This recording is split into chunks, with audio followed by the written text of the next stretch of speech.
The guest room stayed locked for 60 years until someone heard crying. Inside, the old Kettering house stood at the edge of Willow Lane like a rotting monument to a family curse. Its windows were clouded with decades of grime, its porch sagged under the weight of time, and its walls groaned with every gust of wind. But one door inside the house was stranger than the rest. The guest room. No one had entered it in 60 years. Not since the day in 1965 when the last visitor walked in and never came out. The door had been locked from the outside, sealed with rusted bolts and covered with a thick sheet of wood nailed across the frame. Over the years, the Kettering family avoided it. Tenants came and went, but none dared to ask what lay behind it. Then, one rainy evening, the new owner, Mark Holden, was making his way down the hallway when he heard it. Faint, muffled, and unmistakable. A child sobbing, coming from behind the sealed door. At first, he thought it was the wind slipping through the old boards, but as he pressed his ear to the wall, he heard something else. A whisper, just one word, drawn out in a trembling voice. "Help!" His heart pounded. There was no way in, and yet the crying grew louder. By the time Mark stepped back, his hands were shaking. The sound had stopped, but the air in the hallway was heavier now, charged with something he couldn't name. And for the first time since he bought the place, he realized this wasn't just a locked room. It was a sealed wound, and someone or something inside it was still alive. Before we open that door, before we cross the threshold that's been closed for 6 decades, let me warn you, this is not just another haunted house story. What happened inside the Kettering guest room was buried on purpose. The newspapers called it an unsolved disappearance. Locals whispered about a family shame. But the truth was darker than both. It wasn't a matter of who was in there. It was a matter of what they had become. As you watch this story unfold, I want you to imagine yourself standing in that hallway. You've just heard crying where no one should be. You know the door hasn't been opened in your lifetime, and still, you feel that terrible urge to turn the key. But once you do, once the bolts slide free and the hinges scream against the frame, there's no turning back. So before we continue, pause for a moment. Subscribe to this channel if you dare, because the deeper we go, the darker it gets. Like this video if you want to hear more stories the public was never meant to know. And in the comments, tell me, what country and city are you watching from? I want to know where the curious and the brave are hiding, because after tonight you may find yourself checking your own doors. You might start wondering what's been locked away and why. Now, let's open the guest room. Chapter 1. The Hallway. Mark Holden had bought the Kettering house for one reason. It was cheap, dirt cheap, the kind of price that came with stories the realtor would only mention in a lowered voice. "It's been vacant for years," she'd said, smiling too quickly.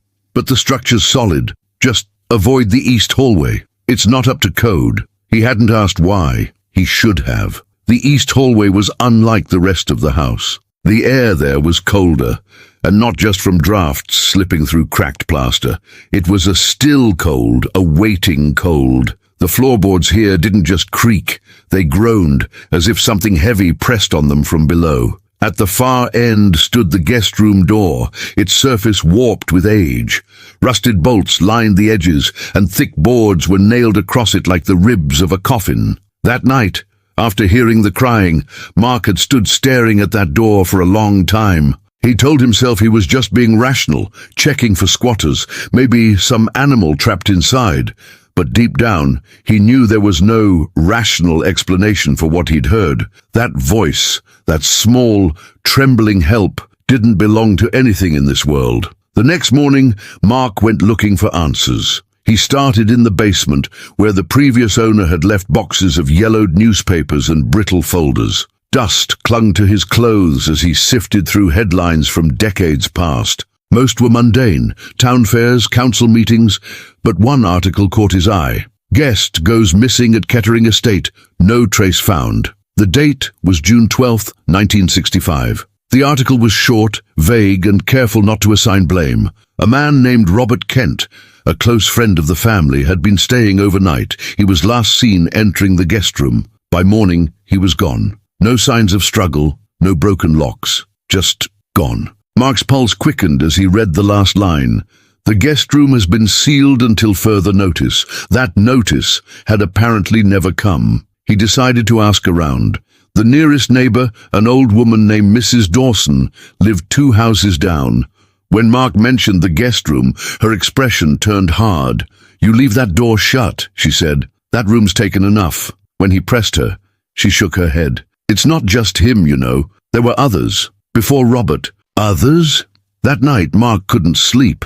Every time he closed his eyes, he saw the warped wood of the guest room door, the faint line of rust where the bolts met the frame. At 3:17 a.m., a sound pulled him from bed, crying. This time it was louder, clearer, as if whoever or whatever was inside was closer to the door. He crept down the hallway barefoot, the cold biting at his skin. The crying stopped as soon as he reached the boards. Then came the whisper, not a plea for help this time.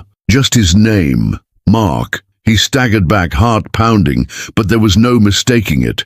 Whoever was in there knew who he was. The next morning, he decided he couldn't ignore it anymore. If there were answers, they were behind that door. But breaking it open would take time, and he had a sinking feeling that once he started, there'd be no stopping. Before he left for the hardware store, he passed the door again. The air around it felt thicker, charged. On impulse, he pressed his palm flat against the wood.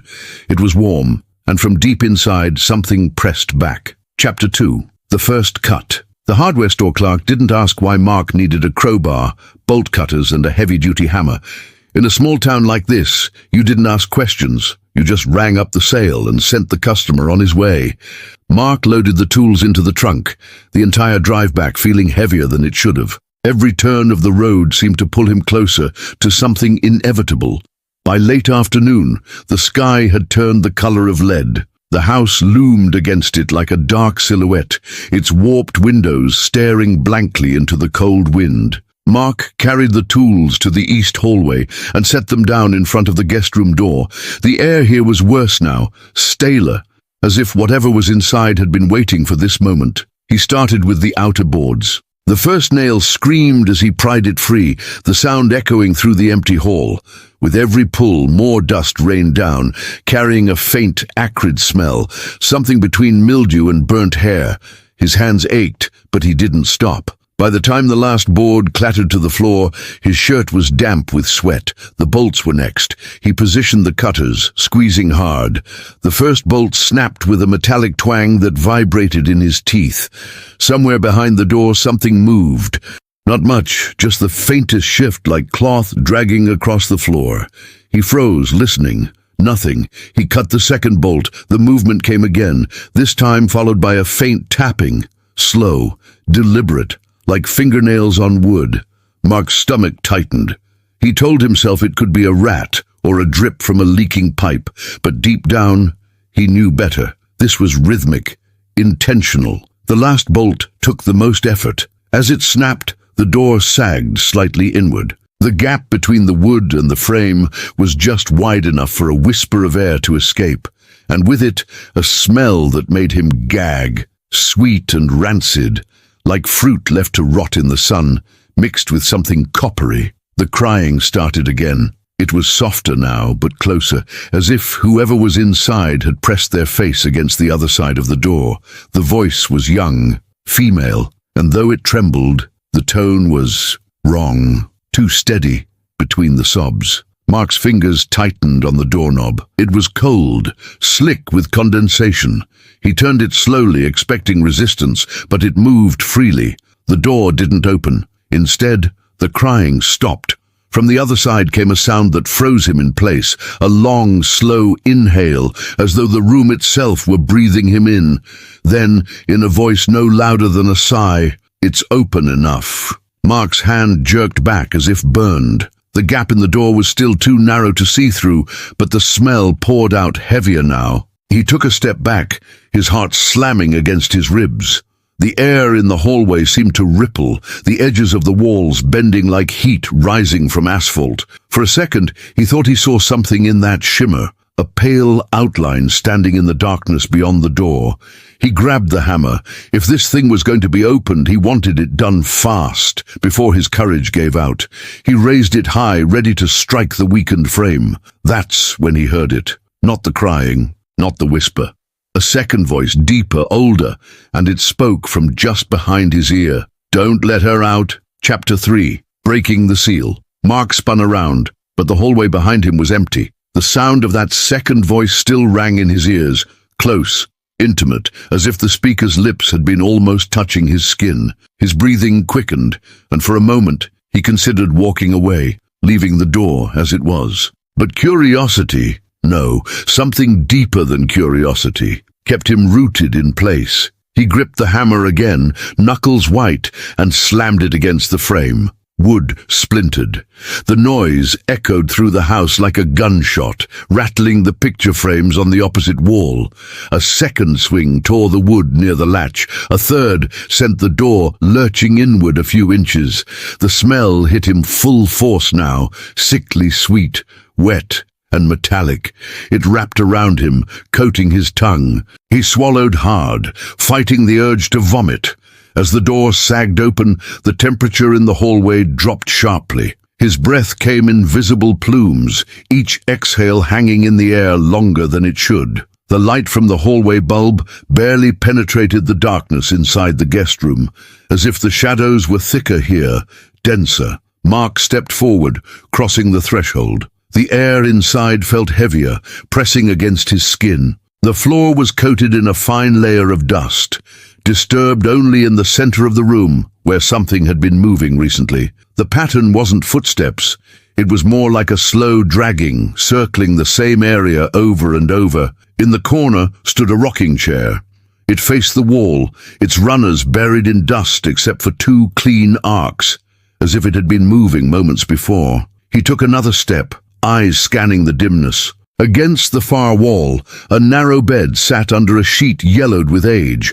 The mattress dipped in the middle, as though someone was lying on it right now. "Hello?" His voice sounded small, wrong in the oppressive air. The mattress moved. Not much, just a subtle shift, like someone rolling onto their side. Mark's pulse thudded in his ears. He leaned forward, trying to see past the sheet. That's when he noticed something impossible. There was no indentation where a head should be on the pillow. The dragging sound came again, but it wasn't from the bed. It was from the floor behind him.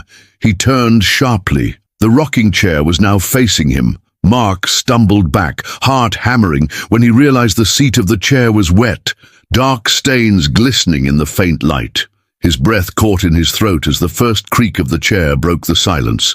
It rocked once, twice, then stopped. A whisper rose from the bed. The same voice he'd heard crying before, soft and young. "You're not supposed to be here."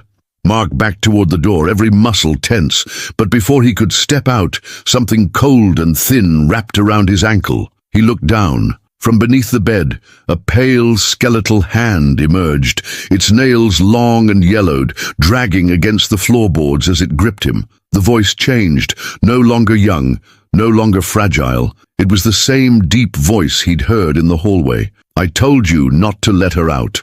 Chapter 4. No way out. Mark kicked hard, the bony grip slipping from his ankle with a scraping sound like claws on wood. He scrambled backward, tripping over the loose boards he'd torn away, and reached for the doorframe. But as soon as his hand touched it, the door slammed shut with such force the walls shuddered. The hallway light vanished. The only illumination came from a single dim lamp in the far corner of the room, its shade tilted, its bulb flickering as though it were breathing. Dust swirled in the air, but the more he looked, the less it seemed like dust and more like ash. Mark's first instinct was to throw himself at the door. He pounded on it, shouting, "Let me out!" The sound barely carried. It was as if the walls swallowed his voice before it could echo. No one outside could have heard him, even if they'd been standing right there. Behind him the bed creaked, slowly. The sound was wrong, too drawn out, as if the springs were protesting something heavier than a human. He turned, expecting to see a shape under the sheet. But the bed was empty now. The yellowed sheet lay crumpled, damp in places, as though recently slept in. The rocking chair began to move again. This time the motion was steady, deliberate, and with each forward and back arc it seemed to edge closer to him, not sliding across the floor, but gaining ground in a way that defied sense, as though the space itself was folding in on him. Mark's breath came faster. He gripped the crowbar, trying to steady his shaking hands. That's when he saw it, etched faintly into the wall by the bed. A set of marks, carved deep into the wood. "Don't open from the inside." The words pulsed faintly as though lit from within, before fading back into the grain of the wood. His mind reeled. Who would carve that? Why inside the room? Something brushed his shoulder. Not a tap, not an accidental touch, fingers deliberate and cold. He spun around, swinging the crowbar hard, but it met nothing but air.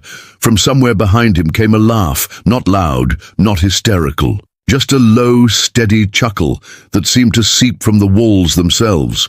It was joined by another and then another, layer upon layer, until it sounded like a room full of people laughing at him. The lamp flickered violently, and for a moment he saw them. Shapes standing in the corners, featureless and pale, watching. None moved, none spoke, but they were there, as real as the cold sweat running down his back. Mark tried the doorknob again. It didn't budge. He pulled harder, bracing his foot against the frame, but it was as if the wood had fused with the wall. No seam, no give. The deep voice came again, closer now, right at his ear. "You broke the seal. You can't leave until she does." The rocking chair stopped. The air in the room grew still, thick, heavy, charged with a pressure that made Mark's ears ache. From under the bed, the pale hand returned. But this time, it was followed by a face, gaunt, hollow-eyed, its lips stretching into something between a smile and a snarl. The light went out. Chapter 5. The Dark Above. The darkness was absolute. It wasn't the kind of dark where your eyes adjusted after a few seconds. It was heavy, like a weight pressing on his skull, stealing the edges from reality. Mark could hear his own heartbeat pounding in his ears, fast and uneven. Every breath felt too loud, too sharp. Something shifted on the floorboards. Not the slow drag from before. This was quicker, deliberate. Whatever it was moving in circles around him.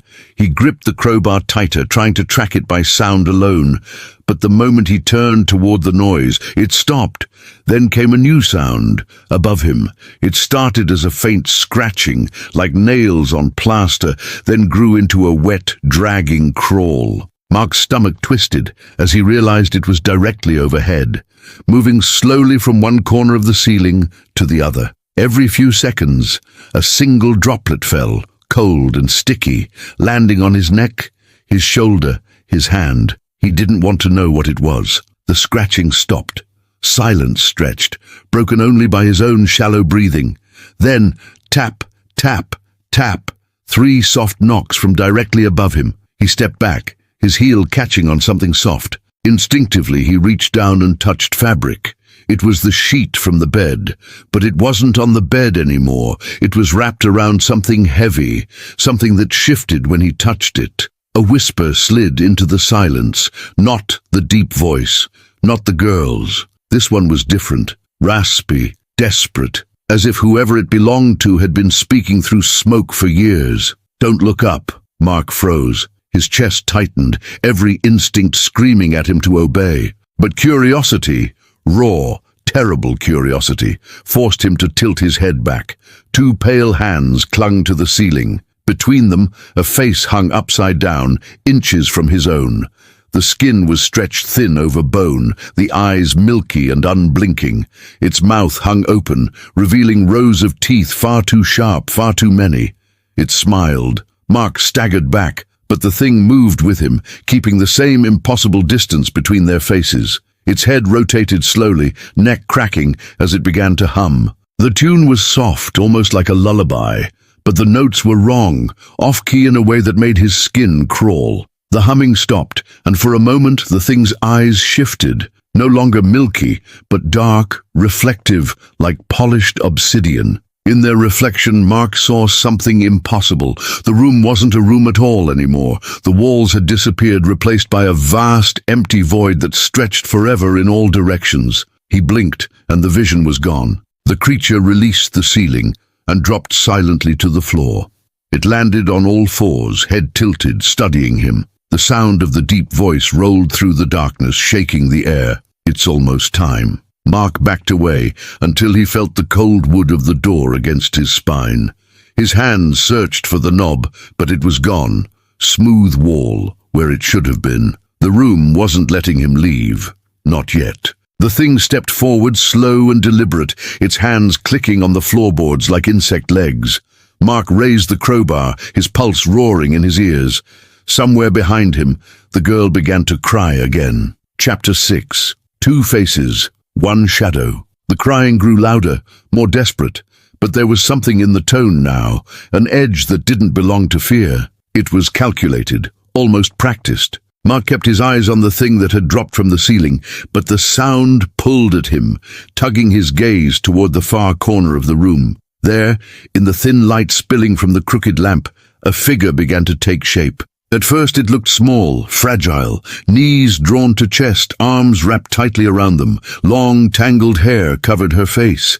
She rocked back and forth, sobbing into her knees. "Help me," she whispered between breaths, her voice trembling just enough to sound real. Mark hesitated. Every instinct told him not to go closer, but the sheer humanity of her voice gnawed at him. He took a step forward. The creature on the floor mirrored the movement, shifting slightly to the side, its head cocking as though curious. As he closed the gap, the girl lifted her head. Her eyes were wide, glassy, filled with tears. Dirt streaked her cheeks, and her lips trembled. "Please," she said again, "it won't let me leave." Mark glanced at the creature. It was still, its pale skin almost blending with the darkness. For a moment, he wondered if this thing was guarding her or hunting her. He crouched, extending a hand toward the girl. "Come on," he said softly. "We'll get out of here." Her fingers reached for his, but stopped just short, as though something invisible was holding her back. Her gaze flicked past him to the creature. Then so quietly he almost didn't hear it, she whispered, "It's me." The words didn't make sense at first. He frowned. "What do you mean?" The girl's eyes rolled back, and her lips twisted into an inhuman grin. At the same instant, the creature on the floor moved, its head snapping forward, mouth opening impossibly wide. Mark's stomach lurched as he realized. The way they moved wasn't just similar. It was synchronized. Every tilt of the head, every twitch of the fingers, perfectly mirrored. They weren't two separate beings. They were one. The girl began to convulse, her movements sharp and unnatural, and with each shudder, the creature's form seemed to shift, its skin tightening, its limbs elongating, its face warping into something closer to hers. Mark stumbled back, the crowbar slick in his grip. "What are you?" he demanded. Her voice came from both mouths now, hers and the creature's, blending into one sound that filled the room from floor to ceiling. "I am the guest. I am the host. I am the one they locked away so long ago." The shadows in the corners deepened, swirling like smoke. Shapes began to emerge, dozens of them, each with faces that flickered in and out of clarity. Some were young, some old, all twisted by the same wrongness. Mark's back hit the wall. He could feel the grain of the wood under his palms, but when he tried to push away, it felt soft, almost warm. The girl's face split into that jagged smile again, and she leaned forward, her breath cold against his cheek. "You broke the seal, Mark. Now we can leave." The creature moved in perfect time with her words, its body lowering into a crouch as if preparing to pounce. Mark tightened his grip on the crowbar, his mind screaming for a plan, but there was none. If they were one, then attacking one meant attacking both, and yet he knew he couldn't just stand there. The lamp flickered wildly, and for an instant he saw their true form. Not girl, not creature, but something in between. It was a shape that didn't fit in the human mind, twisting and folding in on itself like a reflection in shattered glass, and it was coming for him. Chapter 7. The Room That Shouldn't Exist. Mark's breath came in short, ragged bursts. The crowbar felt heavier now, as if the air itself was pressing down on it. The girl creature moved toward him, its steps perfectly synchronized. 4 human-like, then 4 insect-like, switching as if reality couldn't decide what it was. He tightened his grip and swung.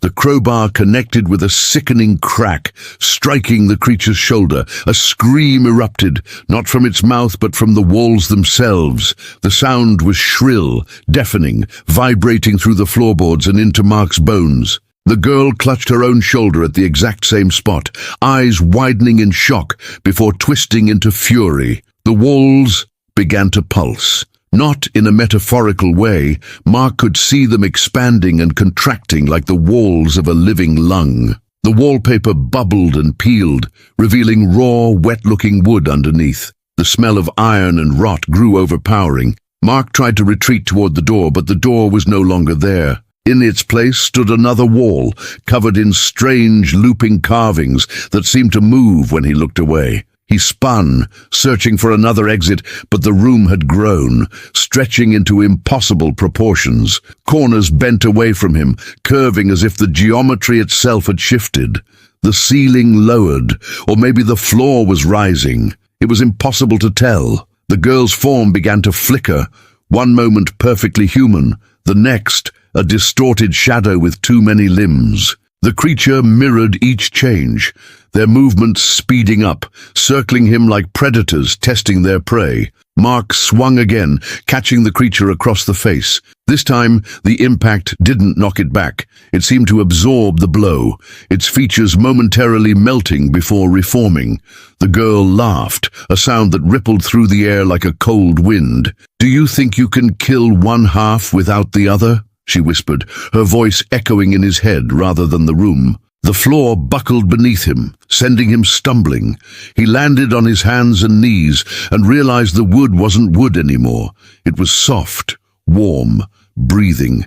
Each plank rose and fell with the rhythm of a heartbeat. The walls began to close in, not straight, but in irregular, jerking movements, like they were being pushed by unseen hands. The space grew narrower with each breath, forcing him closer to the girl creature. The lamp in the corner sparked violently, then exploded, plunging the room into near-total darkness. But the shadows didn't hide them. Somehow, he could see their outlines perfectly, as though they glowed faintly from within. Mark backed into a corner, the crowbar raised. The girl tilted her head, studying him with something almost like pity. The creature mirrored her perfectly, claws clicking on the breathing floor. "You opened the room," they said together, voices perfectly overlapping. "And now it will open you." The walls shuddered violently. From the carvings, dark liquid began to seep, thick, tar-like, carrying a metallic stench. It dripped to the floor and crawled toward him in slow, deliberate streams.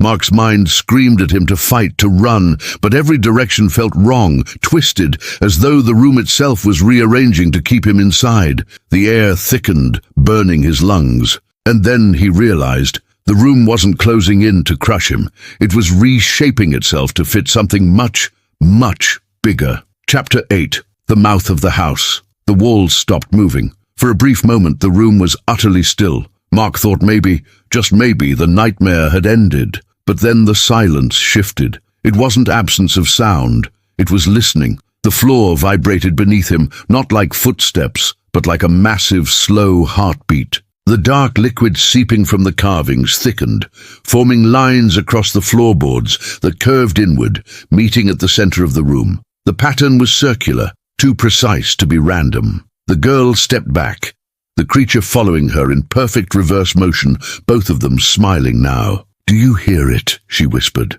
Mark realized the heartbeat wasn't coming from beneath the floor. It was coming from all around him. The walls, the ceiling, even the air itself seemed to pulse in time with it. Then the walls split, not like something breaking, but like lips parting. The plaster and wood peeled back in jagged, fleshy ridges, revealing a slick, dark interior. The smell that poured out was overwhelming, wet earth, rust, and something sweeter rotting. The ceiling tilted and Mark's stomach dropped as he realized it wasn't a ceiling at all. It was the upper jaw. Long, pale shapes descended from it, teeth, each one the size of his arm, slick with a clear, glistening film. The floor shifted under his feet, the planks bending and stretching like tendons. The circular pattern in the center of the room sank, creating a deep pit lined with more of those jagged ridges. It wasn't a room, it was a mouth. The girl's voice came from everywhere at once, layered over itself until it felt like a chorus of whispers crawling inside his skull. "We told you, you can't leave until she does." Mark stumbled backward as the floor tilted toward the pit, dragging him inch by inch toward the gaping maw. He tried to grab the walls, but they were slick, pulsing under his grip like muscle. The creature lunged forward, not to attack but to grab him by the arm. For a split second he thought it was helping him, but then it leaned close, breath cold and damp against his ear. "We're leaving together." The pit widened, the walls stretching impossibly far as the entire space bent inward. The heartbeat grew louder, faster, until it pounded in his teeth. The smell of rot filled his lungs. Mark swung the crowbar wildly, catching the creature across the chest. It screamed, not in pain but in excitement. The girl doubled over, mirroring the motion, her laughter bubbling up and spilling into the room like static. The mouth began to close. The teeth tilted inward, scraping against the floor. The only way out was down, into whatever waited in the throat below. Mark's feet slid closer to the edge. He could see movement in the darkness there. Things shifting, writhing like shadows given flesh. Something brushed his shoe, something with fingers. The girl reached for him again, her eyes wide and shining with something between hunger and joy. "It's time to go home, Mark." The floor gave way beneath him, and he fell. Chapter 9. The Throat of Worlds. Mark didn't fall the way a man should. There was no rush of air, no clear sense of down. The darkness around him felt thick, clinging to his skin like oil. It slowed his descent, yet he kept sinking, as though something far below was pulling him in. The walls of the throat pulsed on either side, contracting and expanding in slow, deliberate rhythms. They weren't smooth. Jagged ridges jutted out at odd angles, scraping against his shoulders, each one slick and warm like living bone. Every pulse pushed him deeper, like he was being swallowed piece by piece. Then the colors came. At first faint, like oil slicks on water, then brighter, swirling in patterns his eyes couldn't hold on to. The shapes formed landscapes for just a heartbeat before dissolving. Mountains of flesh under skies of teeth, oceans of something black and writhing. He realized with a sick twist in his stomach that he was passing through places. Something brushed past his face, soft, wet, and quick. He turned his head just in time to see an eye the size of a dinner plate sliding along the wall, staring at him without blinking.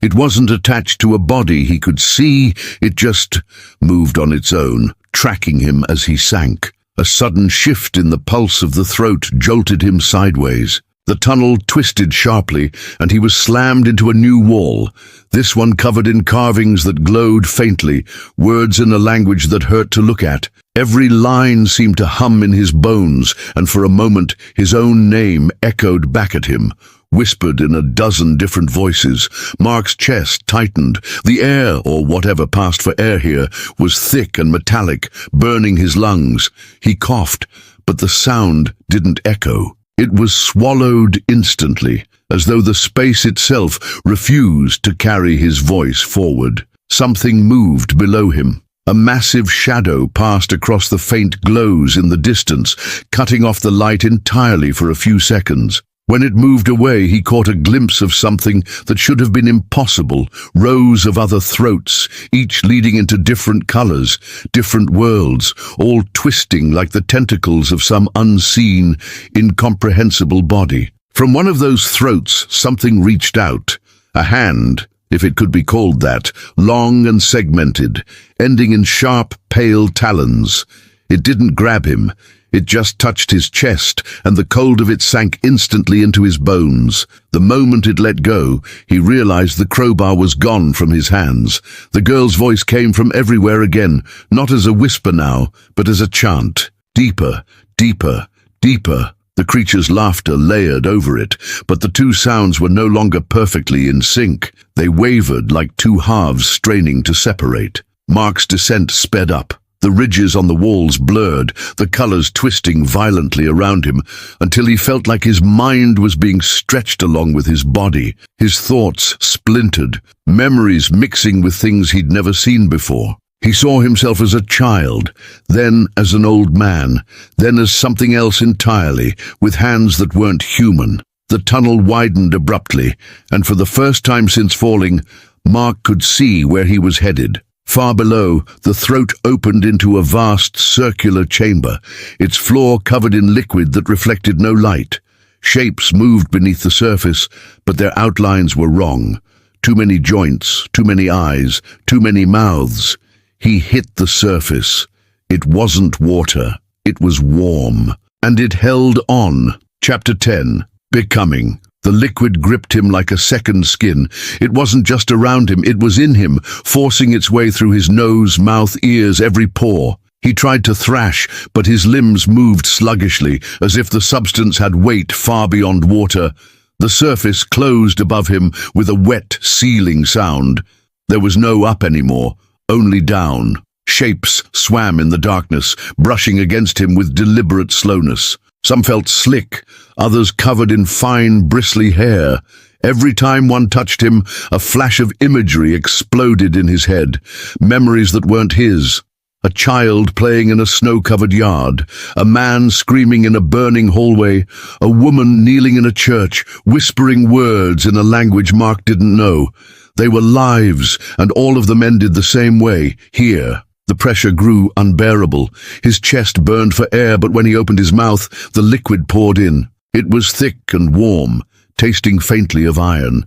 Instead of choking, he felt something else, an odd, spreading warmth in his lungs, as if the fluid itself was breathing for him. Then came the voice. Not the girl's, not the creature's. This was deeper, ancient, resonating through his bones. You opened the door. The darkness shifted, and from it emerged a shape so vast that Mark couldn't comprehend it all at once. He saw only fragments, a mass of interwoven limbs, faces that formed and dissolved like ripples in water, eyes that opened in impossible places. Every time he tried to focus on one detail, another replaced it, twisting reality in ways that made his head ache. You carried us inside. From the black floor beneath him, thin tendrils rose, wrapping around his ankles, his wrists, his throat. They weren't pulling him down. They were holding him still. Something immense passed, close enough that he felt its wake ripple through the liquid.